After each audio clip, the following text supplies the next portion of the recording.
നമസ്കാരം. നമ്മുടെ കൺമുമ്പിൽ ഒരു മഹാദുരന്തം സംഭവിച്ചു എന്നാലോചിക്കുക. അങ്ങനെ സംഭവിക്കാതിരിക്കട്ടെ. പക്ഷെ അപ്രതീക്ഷിതമായ ഒരു മഹാദുരന്തത്തിന് നമ്മൾ സാക്ഷ്യം വഹിക്കുന്നു. എന്തായിരിക്കും നമ്മളുടെ ആക്ഷൻ? ഈ ദുരന്തം നമ്മളെ കൂടി ബാധിക്കാനിടയുണ്ട്. നമ്മുടെ സുരക്ഷ ആദ്യം നോക്കണം. നമ്മുടെ സുരക്ഷ ഇപ്പോൾ ഒരു മണ്ണിടിഞ്ഞ് വീഴുകയാണെങ്കിൽ ആ മണ്ണിൻ്റെ അടുത്തേക്ക് പോയി രക്ഷാപ്രവർത്തനം നടത്തുന്നതിന് മുൻപ് ആ മണ്ണ് നമ്മളെ മൂടാതിരിക്കാൻ ശ്രമിക്കണം. അതിൽ തെറ്റൊന്നുമില്ല. ഒരാൾ വെള്ളത്തിൽ ഒഴുകി പോവുകയാണെങ്കിൽ അയാളെ രക്ഷിക്കാൻ ആഗ്രഹമുണ്ടെങ്കിലും നമ്മൾ ഒഴുകിപ്പോകാതിരിക്കാൻ ശ്രമിക്കണം. സംശയമൊന്നും വേണ്ട. അങ്ങനെ നമ്മൾ സുരക്ഷിതരാണെങ്കിൽ കൂടി നമ്മൾ മറ്റൊരാളെ സഹായിക്കാൻ വേണ്ടി ഇറങ്ങുമോ? വളരെ കുറച്ച് പേരെ ഇറങ്ങൂ.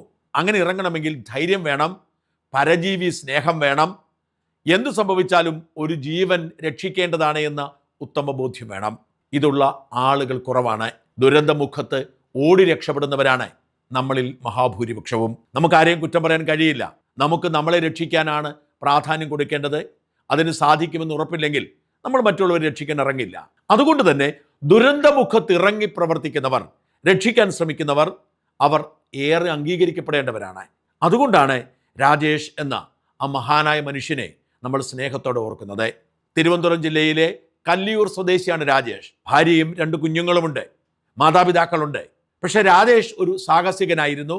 അതുകൊണ്ടാണ് രാജേഷ് കണ്ണൂരിൽ ട്രെയിനിങ്ങിനിടയിൽ മഴ പെയ്യുന്നു എന്നറിഞ്ഞ് ചെറുപുഴ ആ ഭാഗത്തുള്ള ഒരു പാടത്ത് പെട്ടുപോയ ബെന്നി എന്ന് പറയുന്ന കർഷകനെ രക്ഷിക്കാൻ വേണ്ടി പോകുന്നത്. രാജേഷിനൊപ്പം 2 പേർ കൂടി ഉണ്ടായിരുന്നു. തെങ്ങിൽ വടം കെട്ടി ആ ബെന്നിയെ അവർ ഒരു വിധത്തിൽ രക്ഷിച്ചെടുത്തു. പക്ഷെ ബെന്നി ഒഴുകിപ്പോയാൽ രക്ഷപ്പെടാൻ വേണ്ടി തൻ്റെ ലൈഫ് ജാക്കറ്റ് ഊരിക്കൊടുത്തു രാജേഷ് ബെന്നിക്ക്. ബെന്നി രക്ഷപ്പെട്ടു. രാജേഷ് ആ ഒഴുക്കിൽപ്പെട്ട് മരിച്ചുപോയി. രാജേഷിൻ്റെ മൃതദേഹം കിട്ടുന്നത് 3 ദിവസം കഴിഞ്ഞാണ്. 3 ദിവസം കഴിഞ്ഞ് മൃതദേഹം കിട്ടുമ്പോൾ എന്ത് സംഭവിക്കും നമുക്കറിയാം. ചീറി വീർത്തിരിക്കും. ആ രാജേഷിൻ്റെ അസാധാരണമായ പ്രവൃത്തിക്ക് ഇന്നലെ ബഹുമാനപ്പെട്ട കേരള ഹൈക്കോടതി പോലും ആദരവർപ്പിച്ചു. ജസ്റ്റിസ് ദേവൻ രാമചന്ദ്രൻ്റെ ബെഞ്ചിൽ ഇന്നലെ ഒരു കേസ് വരുന്നു. കൊച്ചിയിലെ വെള്ളക്കെട്ടുമായി ബന്ധപ്പെട്ടാണ്. ആ വെള്ളക്കെട്ടുമായി ബന്ധപ്പെട്ട കേസിലെ ഉത്തരവ് നമ്മൾ എടുത്ത് വായിച്ചു നോക്കുക. ആദ്യത്തെ 9 പാരഗ്രാഫ് രാജേഷിനെ കുറിച്ചാണ്. ഹൈക്കോടതിക്ക് ഇതിനപ്പുറത്തേക്കൊന്നും ചെയ്യാൻ കഴിയില്ല. കേസ് രാജേഷിനെ കുറിച്ചല്ല. പക്ഷെ എന്നിട്ടും രാജേഷിൻ്റെ നന്മ ഈ സമൂഹത്തിൻ്റെ മനസ്സിൽ കയറിപ്പറ്റിയത് കൊണ്ടാണ് ബഹുമാനപ്പെട്ട ഹൈക്കോടതി രാജേഷിന് ബിഗ് സല്യൂട്ട് കൊടുത്തത്. പക്ഷേ വിശ്വസിക്കാൻ പറ്റില്ല.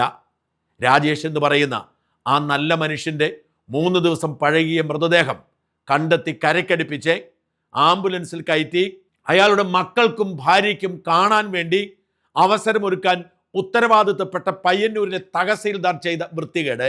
അയാൾ കാശ് ലാഭിക്കാൻ വേണ്ടി ഫ്രീസർ ഇല്ലാത്ത ഒരു ആംബുലൻസിലാണ് അത്ര ബോഡി കയറ്റിവിട്ടത്. നോക്കൂ, 3 ദിവസം കൊണ്ട് ആ ബോഡി അഴുകാൻ തുടങ്ങിയിരുന്നു. എങ്കിലും രാജേഷിൻ്റെ ദിവ്യത്വം നിറഞ്ഞ ആ മുഖം ഭാര്യയ്ക്കും മക്കൾക്കും കാണാൻ പറ്റുമായിരുന്നു. പക്ഷെ 35,000 രൂപയാകും ഈ 450 കിലോമീറ്റർ ദൂരം ഫ്രീസർ ഉള്ള ആംബുലൻസിൽ കൊണ്ടുപോകാൻ എന്ന് പറഞ്ഞപ്പോൾ ആ പണം മുടക്കാൻ പ്രയാസമായതുകൊണ്ട് സംസ്ഥാന സർക്കാരിൻ്റെ പ്രതിനിധിയായ പയ്യന്നൂർ തഹസീൽദാർ ഫ്രീസർ ഇല്ലാത്ത ഒരു സാധാരണ ആംബുലൻസിൽ കണ്ണൂരിൽ നിന്നും തിരുവനന്തപുരത്തേക്ക് ആ മൃതദേഹം കയറ്റിവിട്ടു. അന്ന് ബന്ധുക്കൾ പറഞ്ഞതാണ്, 450 കിലോമീറ്റർ വലിയ ദൂരമാണ്, ഈ മൃതദേഹം അങ്ങനെ അവിടം വരെ എത്തില്ല. അപ്പോൾ പരിയാരം മെഡിക്കൽ കോളേജിലെ ചില വിദഗ്ധ സംഘം, ഡോക്ടർ സംഘം പറഞ്ഞു, കുഴപ്പമില്ല, 2 ലെയർ കവറേജ് ഉണ്ട്, ഒന്നും സംഭവിക്കില്ലെന്ന്. ഈ ബോഡി കോഴിക്കോട് എത്തിയപ്പോഴേക്കും ദുർഗന്ധം വമിക്കാൻ തുടങ്ങി. അപകടം മണത്തറിഞ്ഞ ആംബുലൻസ് ഉണ്ടായിരുന്ന ആരോഗ്യ പ്രവർത്തകർ പരിയാരം മെഡിക്കൽ കോളേജ് സൂപ്രണ്ടിനെ വിവരം അറിയിച്ചു. അയാൾ അപ്പോൾ തന്നെ പറഞ്ഞു, ഞാൻ കാശ് തരാം പുതിയൊരു ആംബുലൻസ് വാടകയ്ക്ക് എടുക്കാൻ. ചാവാക്കാട് നിന്ന് ഒരു പുതിയ ആംബുലൻസ് വാടകയ്ക്ക് എടുത്ത് കൊണ്ടുവന്നു. 23,000 രൂപ മെഡിക്കൽ കോളേജ് സൂപ്രണ്ട് തൻ്റെ പോക്കറ്റിൽ നിന്ന് കൊടുക്കുകയും ചെയ്തു. പക്ഷെ മൃതദേഹം ഇവിടെ എത്തിയപ്പോഴേക്കും മുഖം വികൃതമായിരുന്നു. അതുകൊണ്ടാണ് മുഖ്യമന്ത്രി വി ഡി സതീശൻ അവിടെ എത്തിയപ്പോൾ ആ മക്കൾ കരഞ്ഞുകൊണ്ട് പറഞ്ഞത്, എന്തിനാണ് എൻ്റെ അച്ഛൻ്റെ മുഖം മൂടി വെച്ചിരിക്കുന്നത്, കെട്ടിവെച്ചിരിക്കുന്നത്? എനിക്ക് എൻ്റെ അച്ഛനെ ഒരിക്കൽ കൂടി കാണണമെന്ന് പറഞ്ഞ് മക്കൾ കരഞ്ഞത് മറക്കരുത്.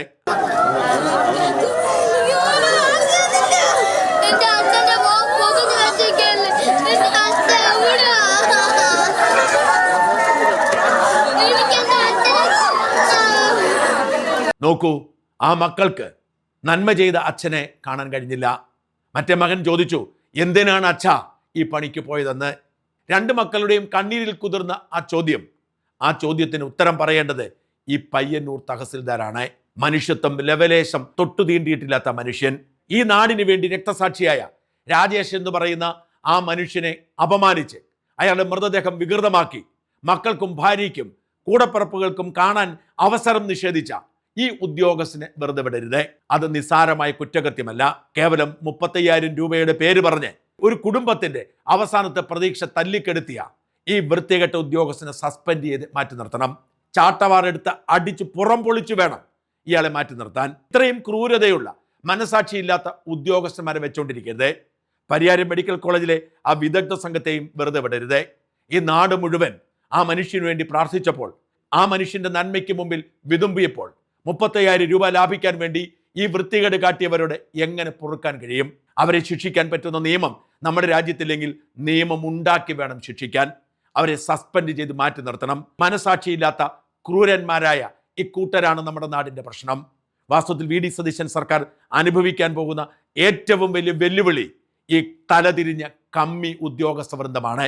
നമ്മുടെ സർക്കാർ ഉദ്യോഗസ്ഥന്മാരിൽ മഹാഭൂരിപക്ഷവും കമ്മികളാണ്. പിണറായി വിജയന്റെ കാലത്ത് അവർ അടിമകളെ പോലെ പണിയെടുത്തു. പിണറായി പറയുന്നതൊക്കെ വേദവാക്യമായി കൊണ്ടു നടന്നു. വി ഡി സതീശൻ വന്നപ്പോൾ നിസ്സഹകരിക്കുകയാണ്. എല്ലാ സംവിധാനങ്ങളെയും തച്ചുടയ്ക്കാൻ ശ്രമിക്കുകയാണ്. കാരണം ഇവരാണല്ലോ ഇതെല്ലാം ചെയ്യേണ്ടത്. മുഖ്യമന്ത്രിക്കും മന്ത്രിമാർക്കും ഇതൊന്നും ചെയ്യാൻ കഴിയില്ല. ഉദ്യോഗസ്ഥർ ചെയ്യണം. ബോധപൂർവം അലംഭാവം ഉണ്ടാക്കി, ബോധപൂർവം വീഴ്ചകൾ വരുത്തി സർക്കാരിന്റെ ഇമേജ് തകർക്കാൻ കാട്ടിക്കൂട്ടുന്ന വൃത്തികെട്ടവന്മാരോട് ക്ഷമിച്ചാൽ, ഏതു യൂണിയൻ കൊടി പിടിച്ചാലും ഇവന്മാരെ സസ്പെൻഡ് ചെയ്ത് പുറത്തു നിർത്തിയില്ലെങ്കിൽ വി ഡി സതീശന് പറയാനുള്ളത് ഇനിയുള്ള ഭരണം വലിയ ബുദ്ധിമുട്ടാവും. കാരണം ഈ കൂട്ടർ നിങ്ങളെ കൂവി തോൽപ്പിക്കാൻ, നാറ്റിക്കാൻ ശ്രമിച്ചുകൊണ്ടിരിക്കും.